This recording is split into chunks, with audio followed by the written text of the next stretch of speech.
Pessoal, vamos à segunda parte daquele evento do qual eu participei no começo da semana em São Paulo e que reuniu 8 dos presidenciáveis, organizado pela Única, que reúne o setor sucroenergético, é um segmento importante do agronegócio. No primeiro vídeo, a gente tratou das questões específicas que tinham a ver, sobretudo, com o preço de combustíveis. Nesse segundo, a gente vai falar de um outro desafio, o da dívida pública, o das contas públicas, na verdade, dos déficits, como tocar isso frente aos desafios que a economia brasileira enfrenta.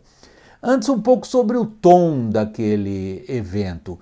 O evento era fechado, ambiente controlado, os presidenciáveis, entre eles alguns dos que estão pontuando melhor nas pesquisas de opinião, eles estavam muito à vontade, estavam brincalhões. Aí, para vocês darem um pouquinho de risada também, eu selecionei alguns trechinhos em que eles brincaram muito, sobretudo para cima de mim.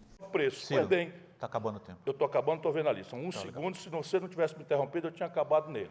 Vamos lá. É brincadeira. Vamos lá. Os jornalistas são mais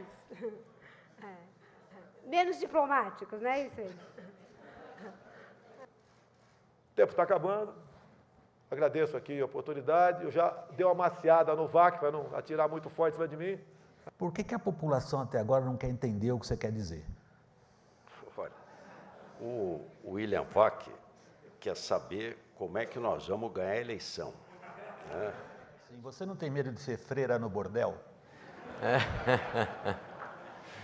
Pessoal, agora vamos à parte séria da nossa conversa, que é o diagnóstico a respeito da situação das contas públicas no Brasil. Esse diagnóstico é razoavelmente consensual.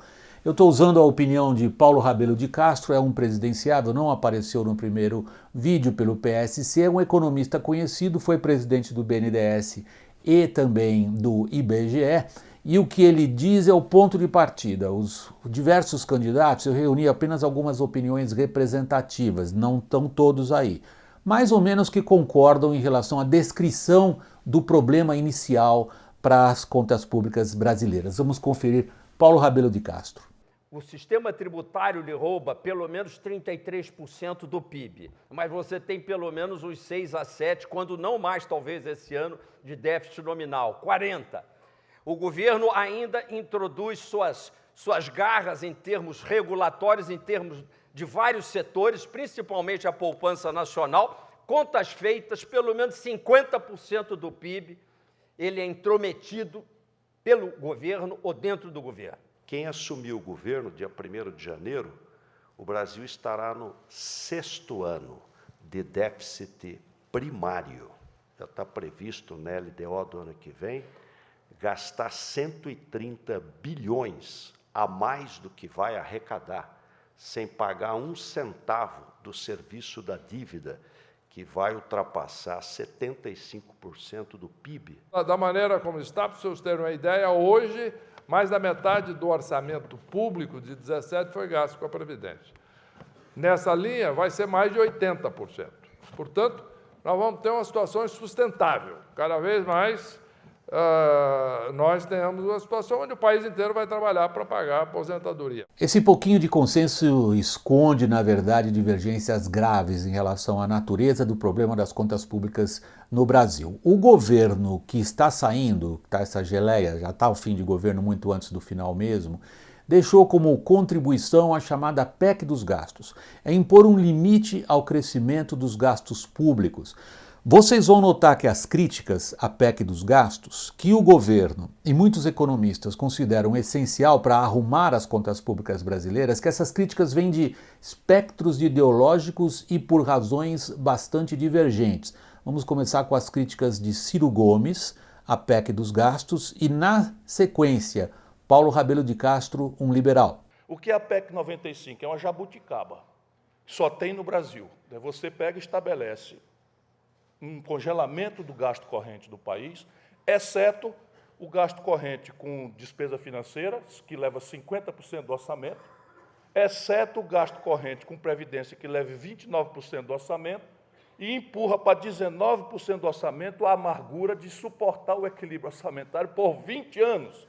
Do teto de gasto equivocada, atrelada à taxa de inflação, portanto, introduzindo mecanismos de indexação inflacionária num processo onde esta Constituição teria e terá que ser limpada de todo o processo de indexação residual que trazemos desde o Plano Real. Bom, com ou sem PEC dos gastos, como é que se enfrenta essa questão da dívida?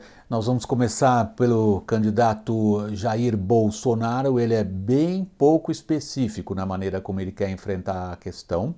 Mesmo ao falar de economia, ele dá um jeito de falar de segurança, que é o malho com o qual ele vem vindo a público pedindo votos.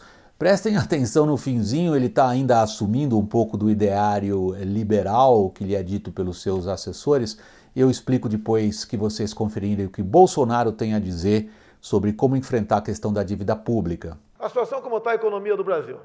Quem quer o Ministério do Transporte se não vai ter recurso para comprar 1 metro cúbico de massa asfáltica para tapar um buraco? O Brasil está nessa situação. Quando se fala em, não é apenas economia, como já disse, né, sem segurança não tem economia. Como vai fazer com que entre mais água no caixa do Tesouro, sem aumentar imposto, que, afinal de contas, o senhor Laffer passou o largo do Brasil. A curva de Laffer passou o largo do Brasil. É desburocratizando, é desregulamentando. Bolsonaro falou de um tal de senhor Laffer, da curva de Laffer. Ele está se referindo a uma teoria segundo a qual, a partir de um determinado momento, quando os impostos são muito altos, são tão pesados, eles passam a baixar a arrecadação. Há um limite até o qual um governo pode aumentar os impostos e vai aumentar a arrecadação. A partir desse limite, ele está expressado na tal curva de Laffer, ao qual o Bolsonaro se referiu, a partir desse limite não adianta mais aumentar impostos porque a arrecadação não vai subir. Em outras palavras, vai quebrar o lombo do jumento. Talvez essa tivesse sido uma linguagem mais fácil para as pessoas entenderem. Prosseguindo, como é que se enfrenta a questão dos gastos públicos? Vocês vão ver agora uma sonora do candidato do PDT, Ciro Gomes. Eu volto e comento ela na saída. Vamos à pergunta que eu fiz a ele sobre gastos públicos e como que ele responde. O gasto público ele tem que ser atacado com severidade, como eu sempre fiz. E essa gente criou assim a mágica que o mundo não aprendeu a fazer, de fazer uma norma constitucional de congelar esses gastos dos 19% e deixar os outros livres. Por aí você começaria. É o único jeito que tem que ser. Só tem essa saída. E aí você tem que estressar o gasto financeiro, com cuidado em não romper contrato, com cuidado em não fazer bobagem, porque a substância disso é a poupança da sociedade. Mas ou o Brasil encara na sua devida proporção o gasto público, ou é completamente ilusório que você vai resolver problema de fiscal estrutural de bilhão, de trilhão, com um trocado. A frase do Ciro, que provocou um certo arrepio nos mercados financeiros, está ali mais ou menos para o fim, quando ele fala de quais gastos públicos ele acha que deviam ser reduzidos. Ele fala estressando o lado financeiro, estressando os pagamentos financeiros. Muita gente entendeu isso como uma possibilidade de um Ciro presidente limitar o pagamento das obrigações do governo brasileiro em relação ao seu débito. Se a gente perguntar isso diretamente a ele, provavelmente ele vai dizer que jamais, porque ali mesmo na frase ele fala respeitando os contratos. Ou seja, ele vai tentar limitar os gastos com a dívida, mas respeitando os contratos. É o tipo da frase que a gente tem que dizer: ok, vamos ver como é que você vai conseguir isso. Prosseguindo, Geraldo Alckmin colocou nesse evento algumas ideias, como é que ele acha que de imediato ele pode enfrentar essa questão das contas públicas. Vamos conferir. A questão do ajuste fiscal é para ontem, porque senão não haverá crescimento sem investimento. 1º de janeiro, todas as reformas do Congresso Nacional.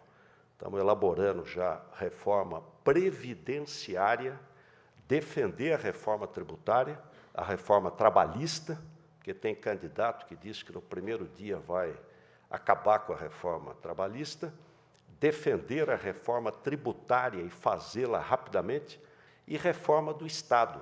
Não foi à toa que um presidenciável se referiu à questão da reforma trabalhista. Aliás, uma parte da equipe econômica do atual governo, que é uma equipe com excelente reputação, atribui a queda na taxa de inflação à reforma trabalhista, porque ela reduz as expectativas e ela considera que as questões trabalhistas, quando são negociadas diretamente entre empregadores e empregados, têm melhores chances de prosperar e não encher a justiça trabalhista. Isso já está acontecendo, aliás, está diminuindo o número de causas e demandas na justiça do trabalho, tornando, digamos, a economia um pouco mais oxigenada em termos da relação capital-trabalho. Mas aí reina realmente uma oposição de considerável peso do ponto de vista do apelo popular, justamente à reforma trabalhista, e quem faz essa oposição, ou fez essa oposição nesse evento, foi Marina Silva. Não é razoável que se diga numa lei que o negociado se sobrepõe ao legislado. Debater no sentido... Marina, está errado a lei ou o princípio? Porque o princípio do legislado e do negociável é o que é essencial atrás da reforma trabalhista. Está errada a interpretação. A Constituição estabelece questões que não podem ser negociadas. Você retiraria essa reforma? Isso aí, ela precisa de reparações, tanto é que o próprio governo mandou a medida provisória. Pessoal, uma conclusão assim, um pouco apressada, um pouco superficial em relação a tudo que eu ouvi, diria o seguinte: reconhece-se o drama e o problema e o peso da dívida pública no Brasil. Não há consenso algum entre os presidenciáveis das mais diversas vertentes políticas em relação a como enfrentar isso. As fórmulas de tratamento da questão da dívida pública ainda estão nebulosas, para dizer o melhor. Há algumas sugestões, mas até agora ninguém apresentou. Talvez não seja mesmo ainda a hora, né? Talvez um pouco cedo essa cobrança. Mas ninguém apresentou ainda um pacote fechado. Como é que vai fazer o primeiro dia e como é que vai prosseguir esse ataque à questão dos gastos públicos? Há severas divergências em relação à validade, inclusive, de algumas reformas, como acabamos de ver em relação à reforma trabalhista. Aí, à guisa de conclusão, jornalista nenhum gosta de deixar a última palavra para uma outra pessoa numa contribuição ao público como é essa que eu estou tentando prestar aqui a vocês. Mas dessa vez eu resolvi deixar como última palavra um político que vem de um espectro ao qual eu não pertenço. Eu estou falando de Aldo Rebelo. Ele foi durante muitos anos um integrante de proa do Partido Comunista do Brasil. Eu nada tenho a ver com o Partido Comunista, com o comunismo, com as ideias marxistas e o que elas significaram na história da humanidade nos últimos 150 anos. Aliás, tenho, por força da minha biografia profissional e da experiência que eu tive cobrindo o que aconteceu no comunismo realmente existente na Europa e na União Soviética, a pior opinião possível a respeito desse tipo de regime. Mas Aldo Rebelo, que é candidato pelo Solidariedade, ele saiu do PCdoB, é um político veterano. Ele é um observador bastante arguto a respeito da política brasileira. E eu deixo as palavras dele nesse evento da Única como uma provocação a todos nós. Não comecem a xingar, ouçam, é uma provocação interessante. Muito obrigado, não se esqueçam de se inscrever no nosso canal. Até o próximo vídeo. Hoje o que eu vejo é uma disputa entre instituições, as corporações, do Judiciário, do Ministério Público e outras, e a política, para saber quem é o dono do destino humano. Todo o aplauso e todo o apoio a essas corporações no combate à corrupção. A política, com todas as suas deformidades, com toda a sua morbidez, com todos os seus defeitos, ela pode se reciclar. Ninguém faz um concurso e se torna inamovível e eterno na sua função. Ele pode ser substituído. Às vezes, nem termina o mandato, tá certo? E quando um juiz erra? Aposentado com salário integral. O velho Teotônio Vilela dizia nos debates lá em Alagoas: o barro é esse. Se quiser governar com outro Congresso, vá para a Finlândia, vá para a Noruega. Aqui o Congresso é esse. Se não quiser, faça um blog e fique em casa criticando.